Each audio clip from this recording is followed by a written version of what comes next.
Okay, so in a further attempt to get rid of those last few tickets for our Six Nations preview lunch on the 3rd of February at Twickenham Stadium, joined today by Tim Stimpson, Leicester Tigers, England, British Lion. Stimo, good to see you. Yeah, you too. Well done for organising this dinner. I'm looking forward to it. Yeah, it's thank you. It's going to be hopefully it's going to be a great event.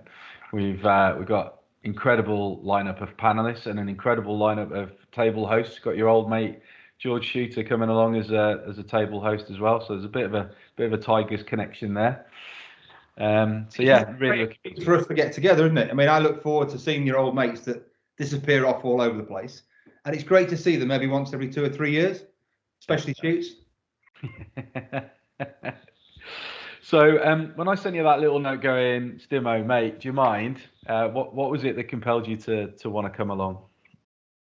Obvious answer, because I can, and you should do whatever you can, shouldn't you, to help your mates. I've met Robbie. We used to go and have coffees when I played up at Leeds. Obviously, Kev Sinfield setting the bar really high. Yeah. You can do for your mates.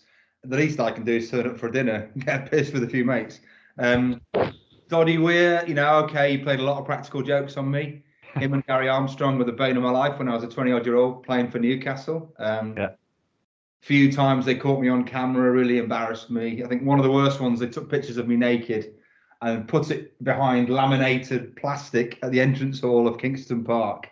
So my first season, I was there, stark bollock naked, and apparently, obviously, I only found out after the game when Mum and Dad said, "Why is there a picture of you with no clothes on?"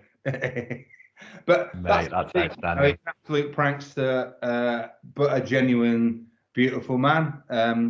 So I just want to do whatever I can. I'm pretty heartbroken. It upsets me massively when I see his decline, but I'm also massively inspired by every time you see videos, he's not whinging, he's not bleating, he's a proper bloke saying, you know what, let's raise money, let's raise awareness. I'm not going to be defeated by this. So I lost one of my best mates, to be honest, a few years ago, and it makes me acutely aware that life's short. It's not to be taken for granted. Every time I get a chance to do something worthwhile, I get inspired by it, and it really is. It's great that you've organised this dinner, because I'll enjoy it. I'll also probably shed a few tears, and I'll probably have a lot more cuddles. So stop COVID. I'll just see my old mates, and we'll do something good and leave. Without being too political, I don't see much role model on telly. Do you? Or an absolute joke on telly, but when we turn up as a rugby fraternity, decent blokes, decent women, looking after each other, it's pretty inspiring. Do you know, you're absolutely right, and the thing that's been humbling about all of this is none of you guys have said no. We were talking just before we started recording about as an Herbert who played rubbish junior rugby, you always. Sorry. You've met me then. You put you guys on a pedestal, right? You're internationals, you're British Lions. You're like, even as a 50-year-old man, you're still kind of shaking, going, mate, would you mind awfully signing this? And when I started to put this thing together, it was there's just guys coming out of the woodwork going, of course I'll do this. Of course I'll do this. Nobody needed convincing, and I just got flooded with and speak to Stimo and speak to Shoots and speak to Sam Taylor and speak to Hannah Gallagher. They'll do it, and it's just been extraordinary, and at the end of the day, we're all human, we're all compassionate, we all have absolute empathy and absolute admiration for what Doddie and Rob are doing. And to be able to come together as a bunch of guys and girls, have something lovely to eat, have a few beers, have a few laughs, raise some money, it's just, I hope everybody walks away with that wonderful, warm feeling. We do, and it's a chance for us to be around great people, and not just the rugby players, but also the business guys that turn up. I've been doing loads of charity events for 20 years, and I've probably got most of my new friends from it, because people that care tend to have something I can learn as well. So whatever table you put me on, I'm looking forward to, finding out their stories, finding out the coulda, shoulda, woulda stories about their rugby career. We'll get beyond that. And I'll find out they're a genius in ways that I'm not. Yeah. So I always come away, getting a lot more than I give. So thanks again for putting it on. I'm really looking forward to it. And if anybody's watching and can influence the bloke with the purse strings to spend it, it's a great place to come and learn. Absolutely. Well, just on that point, shout out to James Bush and the MA group for taking the table, where Stimo will be your host. So thank you to you guys for your support as well. Obviously, we've talked a bit about what we're going to look forward to on the day. But the Six Nations is massive this year. Talked to a few people about this conceivably being the most competitive Six Nations for some time. France are looking incredible. Ireland, turned over the All Blacks in the autumn. England didn't do quite so bad either against South Africa. Are there any standout games for you, or is it just going to be one stellar tournament, do you think? Well, the England home games that I'll be down at, Ireland, Wales, they're always massive. You're trying to get a ticket, trying to get in and join the party. The French look phenomenal, don't they? So I don't know. It's just been a lifeline watching rugby for me, and even the Ashes. We get a draw, and I'm relieved. It's like a win.